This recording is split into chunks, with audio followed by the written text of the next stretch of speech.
It's a lovely good morning to you. This is a radical farmer here at Organic Farm number 7. So this is our field of comfrey where we grow plants that we use to make organic fertilizer. So we use 3 plants. There is 1 comfrey, then 2 over there is tithornia, and over that far end you see we have moringa.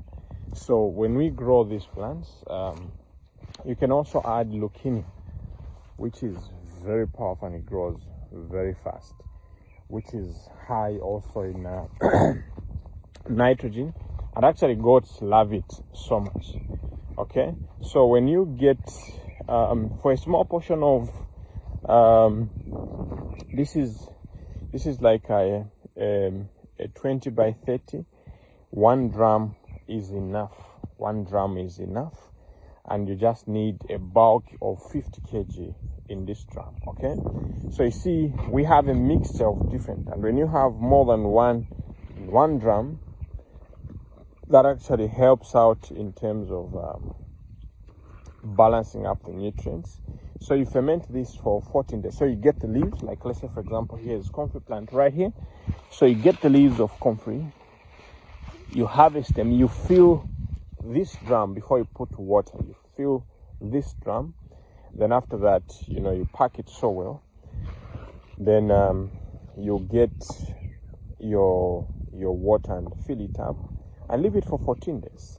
After 14 days, it is going to turn into liquid. The only thing that will remain is fiber. Like this one hasn't completely started fermenting. But you can see how heavy this juice is. Then you mix it to the ratio of 1 to 3. 1 to 3. 1 to 3, meaning 3 parts water, 1 part of this liquid. Then you apply it in your field. And in here, we've grown different things.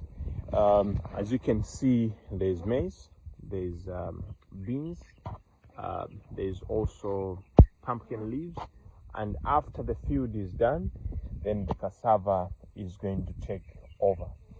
Okay, so what this does, you're maximum utilizing the land, but at the same time also you're growing things that are supporting each other. Okay, then you can see the maize is coming up, and this is the biodiversity that we actually need. And on top of that, we've also planted some okra. You must be able to see okra. Us who grew up, in the 90s, this is how the fields were looking like. There was different types of food in one field.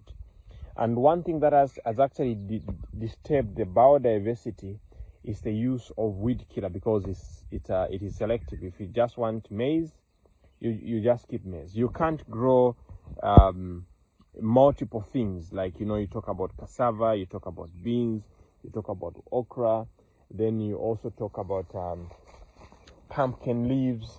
You can't grow this in a field where you are using weed killer, but with organic farming where you're using mulch to control weeds, then cover crops to control weeds, you would find that actually you will be able to do things that you can't do with other type of farming. And not only that, the quality of nutrients that you get in such a field is way more balanced than anything. Okay, so what are we saying? You see, we have to get to a point where we realize that, when you talk about the issues of security, food security, it is supposed to be dealt with on a household level, where every family is producing something, even on small scale, for the family.